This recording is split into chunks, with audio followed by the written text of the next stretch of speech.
Who was Hercules, or Hercules in reality? A victim of childhood psychodramas who suffered from a neurological disorder all his life, or a strong personality who, despite all that, tried to take control of his essence and thus atone for the crimes he had committed? Today, using the example of the 12 labors of Hercules, we'll prove that behind the absurdity and fantasy they hide very important metaphors of real life. Listen carefully, and the truth will be revealed to you. Hercules, a demigod endowed with inhuman strength, was born as a result of an extramarital affair between the supreme god Zeus and a human woman. From the cradle, our hero proved that he's not an ordinary boy. The jealous wife of Zeus, the goddess Hera, sent 2 snakes to her husband's bastard, but the kid strangled them both. Very soon, it turned out that, in addition to considerable strength, nature endowed Hercules with an uncontrollable temperament and frequent fits of anger. Because of this, while still a teenager, he committed his first murder. Annoyed by the fact that the music teacher criticized him for not wanting to learn, Hercules hit him on the head with a musical instrument with all his might. A rather bright description of the future hero's psyche and temperament, don't you agree? But was it just temperament? Studies of ancient sources suggest that the hero may have had congenital epilepsy, which the ancient Greeks called a sacred disease, and, due to the lack of medical research, considered it a form of spirit possession and divine intervention.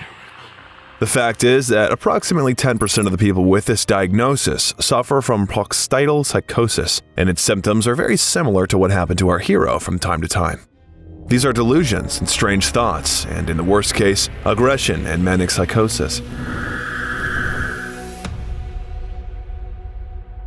When Heracles grew up, he married a beautiful woman who gave him 3 sons, but here, according to legends, the vengeful Hera intervened again, causing the son of Zeus an attack of insanity. Without realizing it, Hercules killed his beloved, his children, and even his brother's children. It was precisely the so-called divine intervention through which he suffered an attack of insanity, and the amnesia that sometimes develops in patients with epilepsy.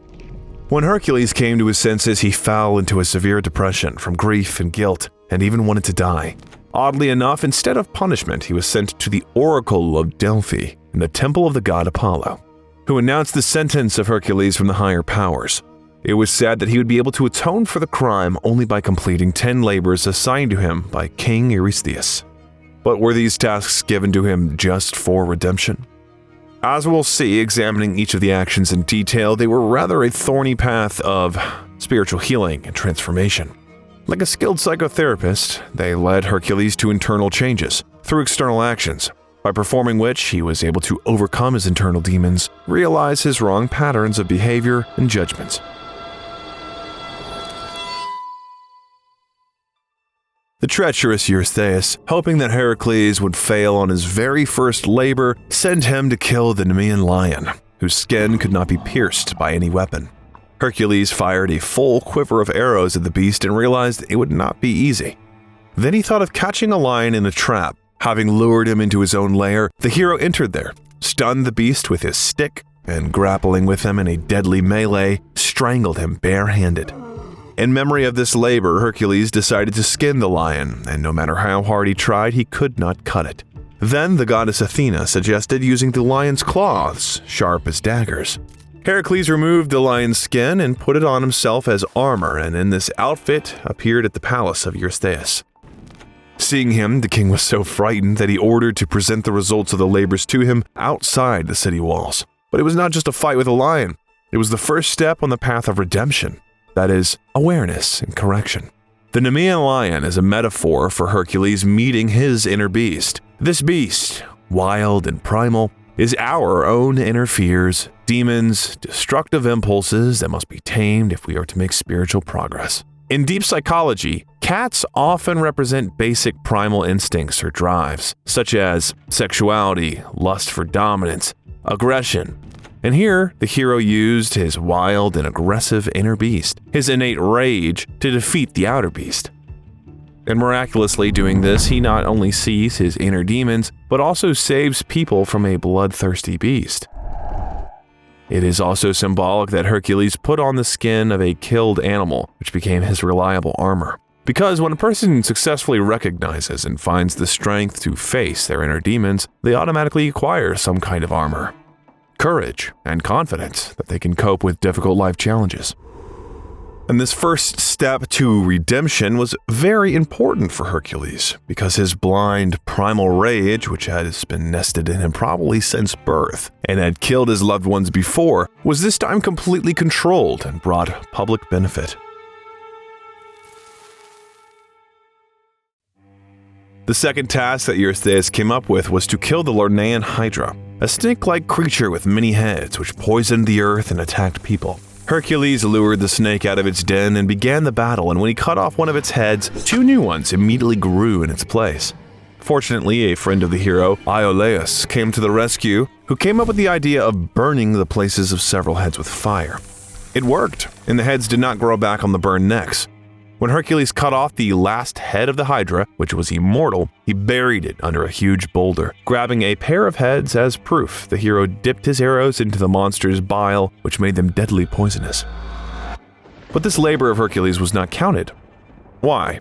Because Iolaus helped him, and this is true not only from the point of view of Eurystheus. On the path of spiritual growth, a person cannot have direct helpers. There can be mentors, and those who support morally, but no one should do anything for us. Since the multi-headed Hydra symbolize the multifaceted nature of the human mind and ego, what Hercules must overcome in this task are negative thoughts, desires, and distractions that hinder spiritual development, and he has to do it alone. The fact that one head has been immortal emphasizes that these negative impulses of the mind and ego cannot really be completely eradicated, but you can keep them under control in a safe place of your mind.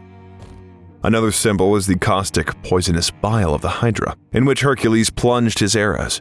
It's a symbol of bitterness, rage, resentment associated with the toxic anger inherent in Hercules.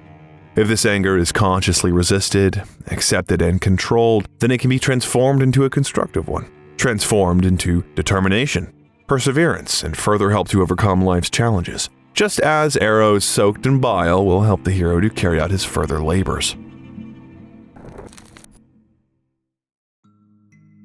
The third task was to deliver the Ceryneian hind alive to the king. This beautiful creature was dedicated to the goddess Artemis and was her favorite. The hind had copper eyes, golden horns, and ran faster than the wind. For a whole year, Hercules chased after it and still managed to hunt. When he was already dragging the tied animal to Eurystheus, an indignant Artemis stood in his way. Hercules promised to let the hind go free, and the goddess did not interfere.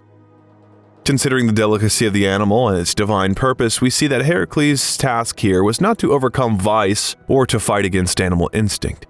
Hercules' pursuit of the divine animal represents a spiritual quest, the pursuit of lofty goals with humble patience. This is his path to enlightenment through the acceptance of spiritual revelation related to the higher realms. A long and tiring hunt for a hind symbolizes the perseverance needed when you want to achieve a goal, especially one that seems elusive at first. His consistency, patience, and stability are directly related to this persistence, those qualities that are the opposite of spontaneity, explosive anger, fits of rage, which Hercules had to learn to tame in himself.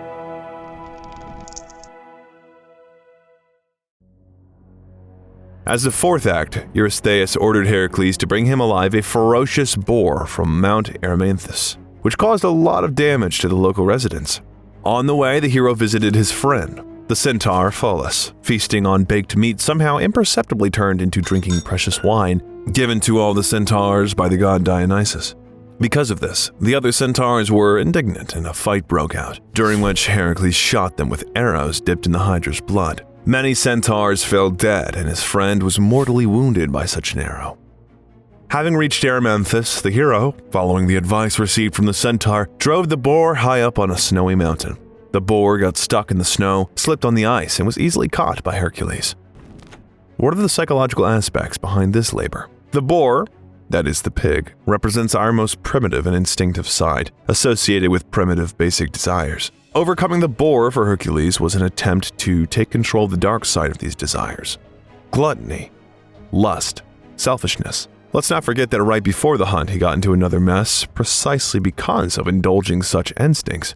He gorged with Pholus, got drunk to the point of intoxication, and in a state of alcoholic effect, made a mess, causing the death of a friend. Catching a wild boar for him meant gaining control over his selfish impulsive desires, learning self-restraint, gaining self-control, and becoming more moderate.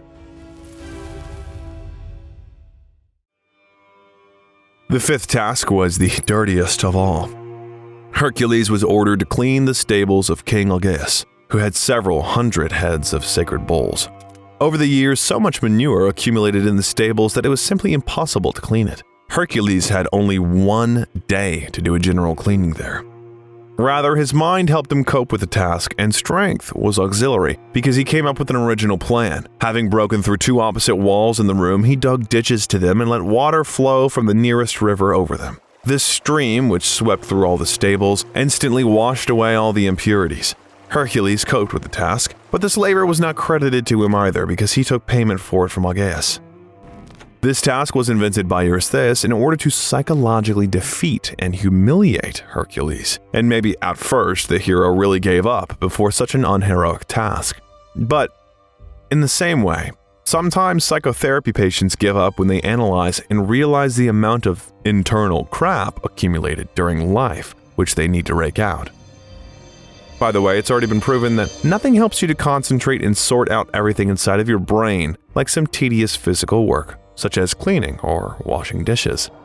This story of the Augean stables can be seen as a metaphor for what happens when we put something off for too long and it accumulates. In this case, pus is a metaphor for those complexes, neuroses, anger, hidden resentment, negative habits, thoughts, and emotions that do not disappear by themselves if they're simply ignored. That's exactly the kind of pus that Hercules dealt with inside himself. Following the fifth task, Hercules was sent to defeat the birds of prey from Lake Stymphalia. They had metal feathers and bronze beaks, and the feathers were shot at enemies like daggers. When Hercules approached their lair, he saw that they had settled in the heart of impassable swamps and that it was impossible to approach them within a shot's distance. Athena helped Hercules outwit the winged monsters, who gave him a bronze rattle. Its sound frightened the earthlings, and they took off to the sky, and Hercules skillfully shot some of them, while the rest fled to the edge of the world. These metal birds, not made of flesh and blood, nesting in the swamp and attacking in flocks, deafening with the sound of metal feathers, are the personification of artificial ideas that live in the swamp of our permanent misconceptions about the world and people, preventing us from looking at everything impartially. For Hercules, to defeat them is to destroy his false ideas about things with the sharp arrows of the mind, to free the brain from the false and harmful influence of external narratives. That is, he had to overcome patterns detached from reality in favor of his own specific experience, and learn to clearly distinguish between true and false. As the seventh labor, Eurystheus ordered Hercules to deliver the Cretan bull to him. It was a snow-white, fire-breathing animal that King Minos received as a gift from the god Poseidon. But due to the fact that Minos did not sacrifice the bull to the gods and kept it for himself, he was punished. The bull went mad and became the curse of the island of Crete. Hercules had to catch and deliver the bull alive. It was not easy, but the hero managed. Moreover, he saddled the bull and swam to mainland Greece on it. For the hero, it was a task to tame his own wild passions and desires. The bull symbolizes unbridled aggression, the primal urge to violence, destruction, and domination. To conquer it for Hercules meant to conquer the aggressive animal instincts in himself, learn to control them, and turn them for the good of mankind. In addition, the hero tames the bull and uses it to swim across the sea and voluntarily hands the beast over to Eurystheus. The sea is a symbol of life. So from now on, he moves through life restraining his wild nature and using its power to serve a higher purpose.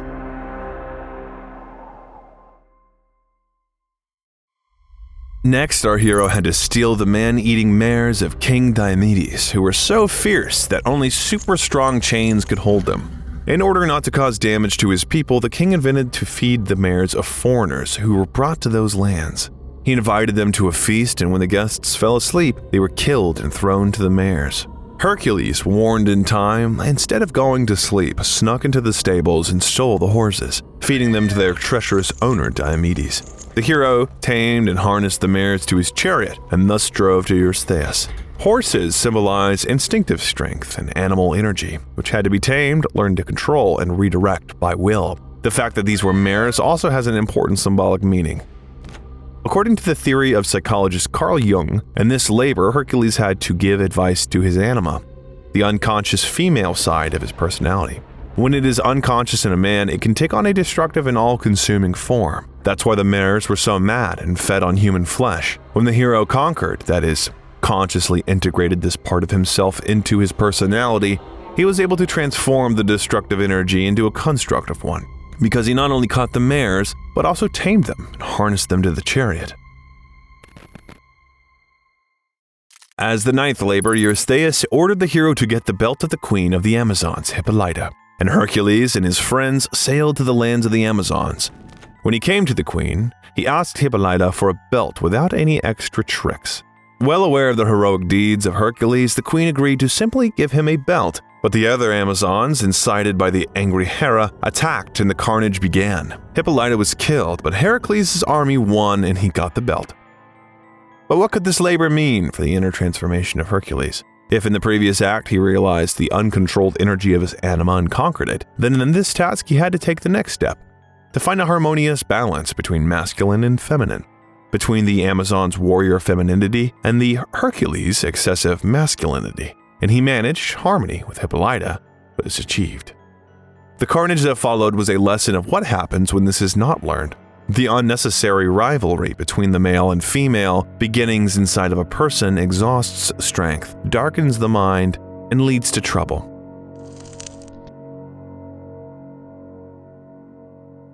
As the 10th labor, Eurystheus wanted Heracles to steal for him a herd of red cows that belonged to Geryon, who lived on the island of Erythia.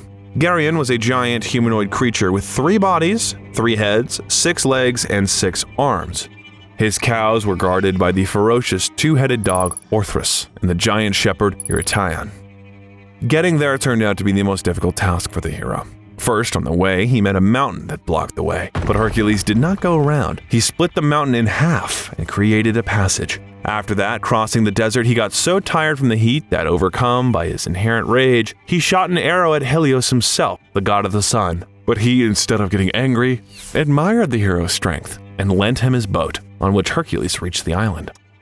Then everything went quite easily. Hercules killed the dog with a stick, followed by the shepherd, and drove the cattle to the sea. The hero killed Geryon with one shot with a poisonous arrow, hitting all 3 of his bodies at the same time. But the unruly herd still had to be brought to Greece, and the way back presented a lot of unpleasant surprises. The animals got lost and ran away. There were also unforeseen obstacles, but Hercules succeeded in the end. What do we see here in terms of the hero's psychological quest?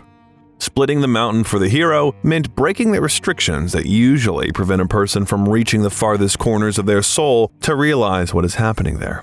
The light of the sun is what makes the obscure and hidden clear and obvious, so Helios' help allowed Hercules to gain higher enlightenment.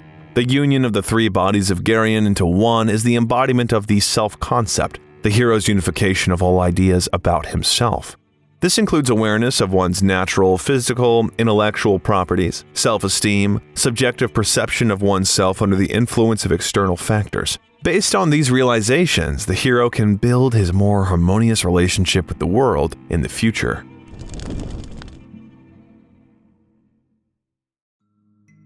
The 11th labor of the mighty Hercules was to steal the golden apples of immortality from the garden of the Hesperides nymphs. But no one, no matter who he asked, knew where it was. The hero managed to get a hint only later, having wandered around the world. Admired by his courage, the nymphs gave sound advice, and Heracles, directed by them, went to the sea and found the sleeping god Nereus. There, he tied the old man tightly and held him until he told him where to find Hesperides. On the way to the garden, Hercules freed Prometheus, who was chained to a rock. As a sign of gratitude, Prometheus advised him not to pluck the apples because the apple tree was guarded by a terrible dragon. He suggested asking Atlas, who propped up the sky, about it. So the hero did. Arriving at the end of the world, he offered Atlas to take his place for a while so that he could rest, and at the same time, he would pick apples in the garden of the Hesperides. The Titan willingly agreed, shifted the sky on the shoulders of Hercules, and went to get the magic fruit. He fulfilled the agreement, brought apples, and the hero returned to Eurystheus with victory. For Hercules, obtaining these special apples was a quest in search of spiritual immortality. The very apples from the tree that belonged to the gods are his achievement of a deeper connection with the divine and the discovery of higher wisdom. It was not for nothing that this labor was the penultimate one, because Hercules really had already gone through a lot, realized a lot, and should have changed a lot. That is, he had to deserve some divine gift, and he was given this gift for a reason. But in addition, on the way to obtaining the apples, the hero has to perform penance in the form of maximum humility. Why? Because the labor that was assigned to him was a clear theft, and he got the apples by trickery, and he found out the way by violence. These are exactly the things that he tried to get rid of in himself, and the penance was unquestioning obedience to the assigned task. Why? Because it was necessary for his further transformation. Only complete repentance leads to redemption, and complete repentance requires complete self-denial. Therefore, Hercules unquestioningly accepted all the labors assigned by Eurystheus, no matter how dangerous, senseless, unpleasant, or dubious they were. The apotheosis of Eurystheus' labor was the 12th, to bring the three-headed monster, the dog Cerberus, who ruled as a guard in hell. With the help of Athena and Hermes, Hercules was able to descend to the realm of the dead and turn to its owner, Hades, with a request to allow him to take the dog. Hades agreed, but on one condition. Hercules had to capture the dog without any weapon, bare-handed, and he succeeded. He managed to grab the monster by 3 heads at once, and the dog had no choice but to stop resisting. The fact that at the end of his long journey to perform 12 labors, Hercules has to go down to hell is in itself very symbolic, because the greatest of all fears is, of course, the fear of death and the fear of the unknown. The journey to the kingdom of Hades is the hero's victory over the fear of death and overcoming the fear of the unknown.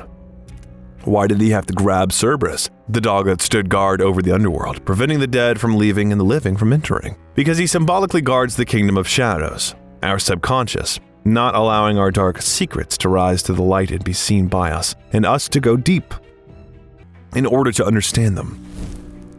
In order to completely restore order in his consciousness, Hercules had to go down to the shadows and bring them into the light.